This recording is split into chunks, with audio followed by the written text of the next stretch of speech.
I've decided to tell this story in chronological order because most of you watching this video are new to this channel. That way it's easier for me to tell the story and provide you with some context, and I've also added chapters so you can skip to the relevant parts without wasting your time. What I did is a bit extreme and in a legal gray area, so I ask you to keep an open mind and please go back and watch the whole video from the start if you do decide to skip to the juicy parts. If you're new, like, subscribe, and check out my other videos that you might find relatable. And let's get into the story. This all happened when I was 20. I'm in my 30s now, and I'm only uploading this because it was requested by quite a few people after I posted my "I've been unemployed for 10 years, here's why" video, where I briefly mentioned that I had been homeless by choice for half a year. So this is a video on what led to my homelessness and what that looked like, how I found shelter, what I ate, how I survived as a homeless guy for half a year while working and studying in a foreign country. So a bit of background on me so that you can understand my psyche, where I come from, and what led to me choosing homelessness. So I'm 33 years old, I'm from the Bulgarian countryside. I grew up in a family of white-collar workers who provided me with food, shelter, and education, but were kind of emotionally distant. My dad lost his job pretty early on and was unemployed for quite a while, tied up in lawsuits, kind of physically present but mentally absent kind of thing. Very humorless, bit of a square, not really offering much in terms of guidance, but always there financially. My mom was your typical neurotic mom, constantly worrying too much, focusing on "did ya eat, did ya sleep?" more than what was going on inside my head. Both would kind of stonewall me, so as you can imagine, I just locked myself in my room, trying not to bother them, because I felt like I was a burden. And the internet raised me, and you see the results of that. And I was a pretty awkward kid. I don't blame my parents, they did what they thought was best. They were super young when I was born, and I would not do any better as a parent. Matter of fact, I am still amazed that early 20s kids achieved as much as they did. I think I was just broken from the beginning. Just brain damage. My brain's just weird. My temperament is wrong. And just to give you an example, and this is my first concrete memory, I'm in kindergarten. Now, this is the mid-90s. Socialism had just collapsed and we were flooded by facets of Western culture. So, in my kindergarten, each group had a mascot, and mine was Mickey Mouse. So one day the kids were sitting in a kind of semicircle around the teacher, and the teacher was telling some children's story, and as you can imagine, I started zoning out. But then I noticed this massive adult-sized extruded plastic mold of Mickey Mouse on the wall, and I just kept staring at it, and the room started spinning as I realized that I had to spend 2 whole years in that prison. And at 4 years old, that's half your life. So yeah, that's existential dread already at 4 years old, just to give you a bit of context. 2 years of being dragged to the same place and abandoned there, looking at the kids who were throwing toys at each other and having pretend weddings every morning, like, what am I supposed to do? What do you want me to do? Do you want me to interact with this? You want me to make friends? How? What for? And that carried over into primary school, middle school, etc. You get the point. I was just always by myself, distant, an observer who didn't see the point in interacting with the visible. Someone who was more comfortable in the invisible. I thought I was so cool and mysterious, never saying a word, and many of you watching this video were like that. Anyway, my family and I had decided years before I graduated from high school that if I were to have a normal life, a normal job, and a good education, I would move abroad and stay abroad to do all that. So I got my language proficiency certificates well in advance so I could apply to foreign universities and be taught in English. My father had saved up money from that lawsuit that I mentioned earlier that he had won after him and his colleagues' salaries weren't paid for years, and who then later got laid off. And that's the money we used to send me abroad. We picked a country with no tuition fees, meaning the local taxpayers paid for your education, obviously. And that wealth, that abundance, that generosity of the host country is the only reason I was able to stay homeless for as long as I did while studying and sometimes even working without anyone realizing that I was homeless, because I was well fed, I had free electricity and warmth, free access to the internet, laundry machines and shower facilities. So I'm 18 years old, it's late 2010, I had just graduated from high school and developed agoraphobia, which is a fear of vast open spaces.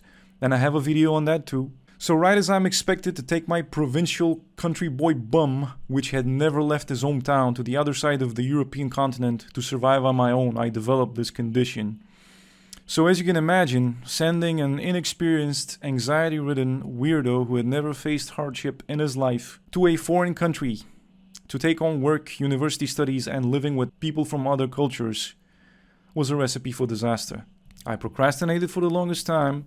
I wasn't applying to universities until the very end, and by that time I had postponed applying for so long that bachelor's programs were no longer available. So I applied for a language course at a small university and got accepted, and because I was a late arrival, there was no student accommodation available for me.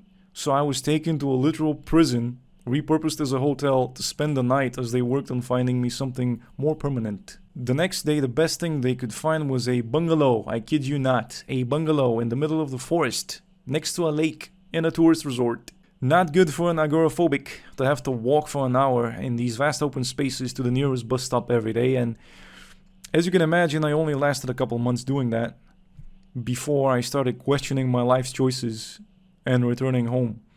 And I spent the winter holidays at home and applied for a course at a larger university. Spent a couple months doing that, wasting my father's lawsuit money, having another frustrating existential crisis like, what am I doing with my life? What is this course even? And then just noping out of that one too. Third time was the charm. I had wasted a full year at this point, but finally got into a bachelor's program, and that's when my homelessness arc began to take shape, because the money was running out, and we're talking about a couple €1,000 worth of money, which was a lot in the 90s and could still carry me for a year living frugally, but the idea was that it would only last me till I sprouted my own wings, which never happened. And so I had to find the cheapest housing possible. That means not even sharing an apartment. It means sharing a room-sized studio with 5 or 6 other people. So if I were to rent my own studio, it would be about $300 a month. But if I were to share with 5 other dudes, it would be more like $50. From a very loud, tight-knit culture, with their friends coming in and out of the studio all day and night, like it was a 24/7 corner shop, talking to their families over Skype, back when Skype was still a thing, back in my day. And those families lived in different time zones and could only talk after they got home from work. So you can imagine these conversations would carry on way past midnight. And I don't care how sociable or extroverted you think you are, you don't last very long on a mattress touching elbows with other people, going to sleep when the last person to be awake stops making noise and falls asleep, and waking up whenever the earliest riser gets up and starts tripping over people, whilst having to go to work and school in the morning.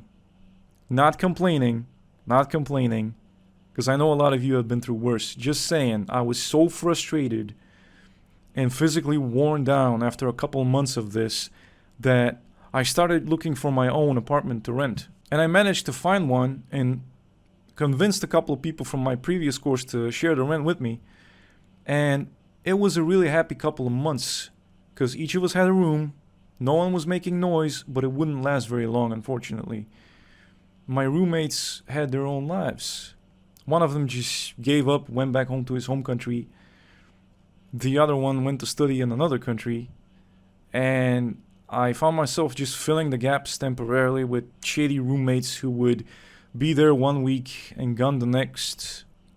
Some would party and trash the place when I wasn't there.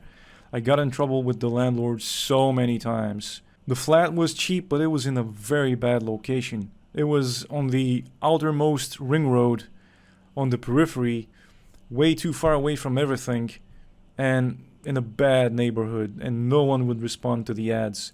And in the end, I was sharing rent with a man literally fresh out of prison after doing 6 years on a burglary, which had a very, very bad ending.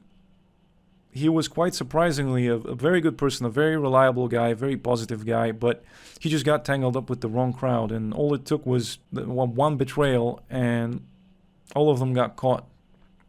And by the time I was living with that guy, we had already worked out a deal with the landlord to pay only 2/3 of the rent. So we were hanging by a thread until we could no longer afford to pay even that. So we got kicked out. And what did I learn from these experiences?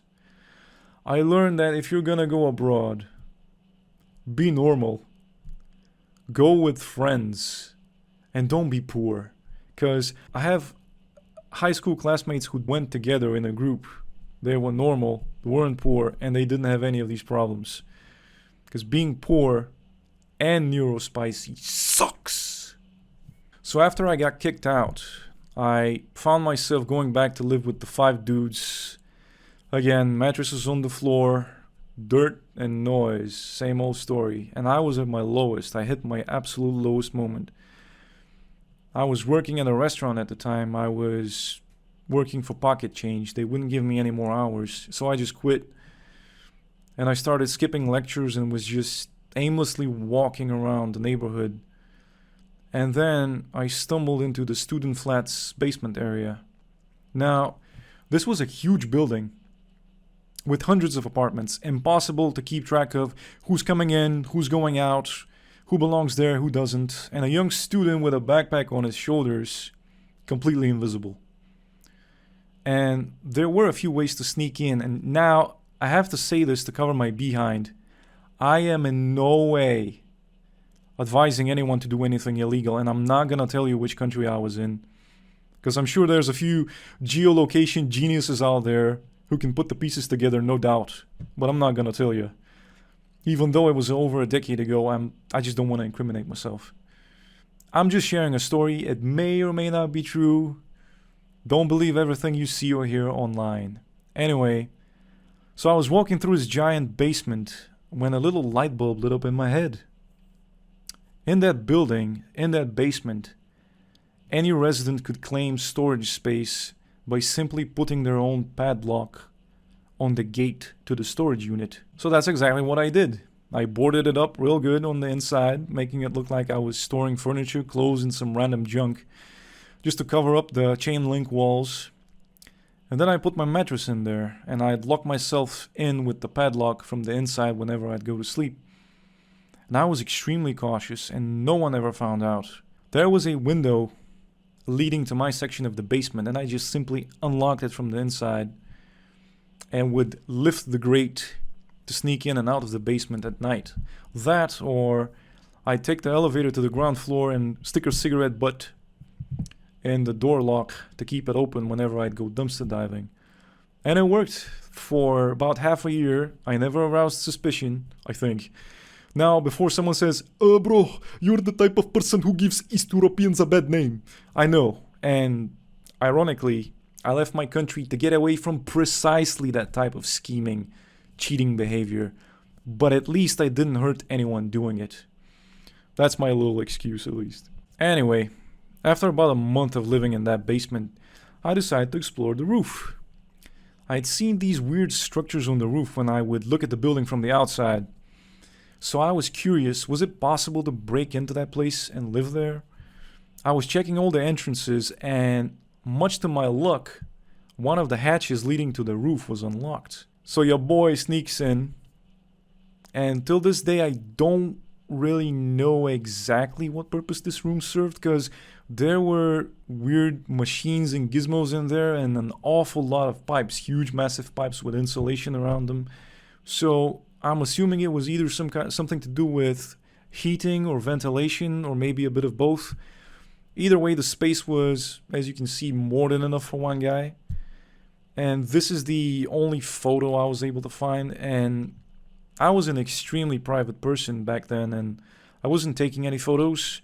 So taking this one only means that I thought it was a really big deal worth remembering. And it was. And the only proof I have that I took this photo is the backpack that you can see in the photo that I still have with me. And you can believe me or not, it don't matter to me. So anyway, as you can see, the space was more than enough for me. The building structure itself was made of wood and covered in metal sheets on the outside. It was fairly warm. I had electrical outlets and a light right next to me. I was able to get a decent enough Wi-Fi signal. So yeah, it was decently warm inside with my clothes on. I wasn't freezing or anything. And now keep in mind, my homelessness period lasted from September until March. So the coldest months of the year. And the hatch on top of the structure that I was staying in was missing. So whenever it snowed, I would get a few snowflakes on me as I'd fall asleep. But it was more of a bizarre and surreal experience than it was uncomfortable. And it was super quiet. For the first time in a really long time, I rejoiced because it was so peaceful, so quiet. No one was bothering me with noise. I was up there in that weird little tower on top of the world, completely invisible to other people. No one knew. No one could even fathom that someone would live like this for a week, let alone half a year. I got my best grades during that period because I was just so happy that I could focus on my assignments without any distractions. I also fell in love with a woman from my courses during that period, and as you can imagine, that story didn't end well, and it was my fault. It was all my fault, but that's for another video. Now, my homeless days consisted of timing my exits, making sure that no one on the floor below would see me coming down from the roof in the morning, and then sneaking into the local gym or hostel for a quick shower, then off to lectures. And after lectures, I would spend my day at the library or other parts of campus just using the computers and the internet there. And that's when I discovered and I joined a dumpster diving group. And a lot of you asked how I survived, what I ate for half a year. And just to give you a bit of context, I was extremely skinny at the time, always have been, but man, back then I was roughly 60 kilos or 130 pounds. So it didn't take a lot of food to sustain me. Now granted, I did use a bicycle to move across town, but so I was burning a few calories. But with access to the dumpster diving group, I learned about all the places you could go to that not only had containers full of packaged food, but even encouraged people to take the excess off their hands. So the dumpster diving aspect wasn't illegal, at least. Matter of fact, it was this huge movement with thousands of people involved. I was actually pretty surprised, but later on discovered why. So tackling the waste of the evil, gluttonous, consumerist society and making use of that waste, turns out, was driven more by political convictions than by purely pragmatic survivalism. That being said, the group was extremely well informed that would share their latest findings in real time, encouraging fellow members to dig in. The group vibe at the time was that of politics kind of mixed in with the thrill of treasure seeking. At least that was my impression of it. Now, what kind of food was available in these containers, and what did my diet look like? I'd say my diet was in fact richer than most students. I got access to your standard TV dinners consisting of meat, potatoes, rice, fruits, vegetables, sandwiches of all types, salads, dairy, pastries, bread, muffins, chocolates. Matter of fact, I had my basic food needs met to such an extent that I even got a little too adventurous in my dumpster diving, and one evening I decided to check out the local chocolate factory with another student, and we managed to dig up 3 massive square boxes full of chocolates all the way to the top. So that was a great find and a huge morale boost right there. And I even knew someone who dumpster dived for electronics like monitors, laptops, chargers, peripherals, and he made a decent profit selling them online, but I personally never had any luck doing that myself. Anyway, I got all my proteins, my carbs, my fats, and the best part was that because I was homeless during the winter months, a lot of that food was naturally refrigerated, so it would last longer. I never came back home with an empty backpack, not a single time. Matter of fact, I found myself holding so much food some days that I ended up returning it to the containers for others to take. And I was genuinely happy living outside the matrix. I wasn't paying rent, didn't have roommates, my grades were going up. I had free food, I fell in love, I was warm, I had a purpose, I was on an adventure. And each and every time I managed to sneak back in and unload my loot, it just felt so good, so natural to live outside the system while realizing that this was only possible thanks to the abundance and consumerism driven by diligent taxpayers. Now, this happened a really long time ago, and for the longest time I was very reluctant to share this story, partly because of the blurry lines of legality that I may or may not have crossed, which could only reflect negatively on me, and for the most part I would get nothing out of it. But also partly because my experiences is just so bizarre and unique that I never thought anyone would be able to relate or get anything out of them. Now, I'm not here to offer you any advice when it comes to that kind of lifestyle. I don't know your situation, where you live, or if doing what I did more than a decade ago is even possible anymore.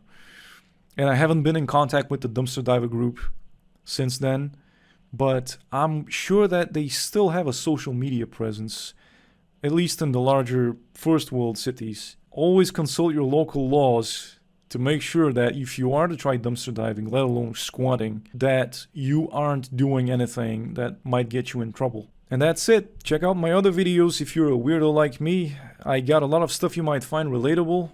I got videos on unemployment, friendlessness, anxiety, alcoholism. If you found this video interesting or useful, give it a like. If you're struggling with homelessness, or maybe you want to try dumpster diving, or you have a story you want to share, or if you have more questions for me, post them in the comments. Stay safe, stay healthy, and until next time.